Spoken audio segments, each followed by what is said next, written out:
ও আচ্ছা, দাজ্জাল কি মানুষ না জিন নাকি? দাজ্জাল কে? এটা ফেরেশতা নাকি জিন না মানুষ? কি এটাও একটা প্রশ্নের বিষয়। কিভাবে দেখুন, আল্লাহ নবী সাল্লাল্লাহু আলাইহি ওয়াসাল্লাম বলছেন নূহ আলাইহিস সালামের সময়ও নূহ আলাইহিস সালাম তার কওমকে দাজ্জাল সম্পর্কে সতর্ক করেছেন। তার মানে পৃথিবীর সূচনা থেকে সে পৃথিবীতে ছিল এবং সে বের হবে শেষ জামানায়, এবং বের হয়ে সে তার অনুসারীদেরকে নিয়ে বিশ্বটাকে শাসন করবে। তার মানে অনেক লম্বা একটা হায়াত সে পেয়েছে। কোন জাতি এত লম্বা হায়াত পায় বলেন তো? কোন জাতি, মানব জাতি এত লম্বা হায়াত পায়?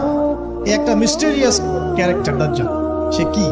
তারপরে দেখুন, নবী সাল্লাল্লাহু আলাইহি ওয়াসাল্লাম একটা হাদিসের মধ্যে বলেছেন যে তাকে ওই তামিম দারির ওই দ্বীপে বন্দী করে রাখা হয়েছে। আপনারা হাদিসে জানেন, দ্বীপে বন্দী থাকা অবস্থায় তাকে সাহাবীরা দেখেছেন অনেক বিশাল আকৃতিতে, ঠিক আছে? এবং সাহাবীদেরকে সে প্রশ্ন করছিল, তামিম দারিকে প্রশ্ন করছিল যে বাইসানের খেজুর বাগানে খেজুর কি ধরে? বলে হ্যাঁ ধরে। সে বলছে অচিরেই আর ধরবে না। তারপরে বলছে তাবারিয়া হ্রদে কি পানি আছে? সাহাবীরা বলছেন আছে। বলছে অচিরেই পানি থাকবে না। তোমাদের ওই উম্মি নবীর কি খবর? সাহাবীরা বলছেন যে তিনি মক্কা থেকে মদিনায় হিজরত করে এসেছেন, বদরের যুদ্ধ হয়েছে, বালতির মতো তার অবস্থা, একবার এদিকে পাল্লা ভারী হয়, একবার এদিকে পাল্লা ভারী, মানে বদরে জিতেছেন, উহুদে বিপর্যস্ত হয়েছে।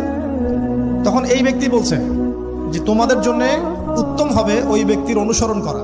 দাজ্জাল এই কথা বলছে, তোমাদের জন্য উত্তম হবে ওই উম্মি নবীর অনুসরণ করা। সাহাবীরা জিজ্ঞাসা করছেন আপনি কে?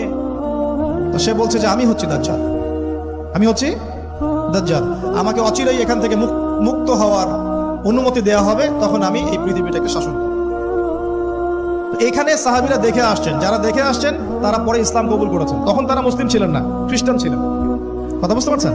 তাহলে এখানে আমরা তাকে একটা বিশাল দেহি দেখলাম, শিকল দিয়ে বন্দী। আবার নবী সাল্লাল্লাহু আলাইহি ওয়াসাল্লাম একদিন মদিনার মধ্যে উমর রাদিয়াল্লাহু আনহুকে নিয়ে হাঁটছেন, সহিহ মুসলিমে আছে। খবর পাওয়া গেল যে মদিনায় একটা যুবক ছেলে আছে, ইহুদি মায়ের সন্তান একটা যুবক ছেলে, যার চুলগুলা কোকড়ানো, চোখটা একটু ফোলা, যার আলামতগুলো দাজ্জালের সাথে মিলে যাচ্ছে। তখন নবী সাল্লাল্লাহু আলাইহি ওয়াসাল্লাম ওমর ইবনুল খাত্তাবকে নিয়ে ওদের বাসায় গেলেন। দেখলেন খেজুর বাগানে সে বসে আছে, মনোযোগ দিন। এবার নবীজি গিয়ে বললেন যে তুমি কি দেখো? সেই ছেলেটা বলছে আমি আরশ দেখি। আরশ বোঝেন? সিংহাসন। কোথায় তোমার আরশ? সেই ছেলে বলছে পানির উপরে। কোথায়? পানির উপরে।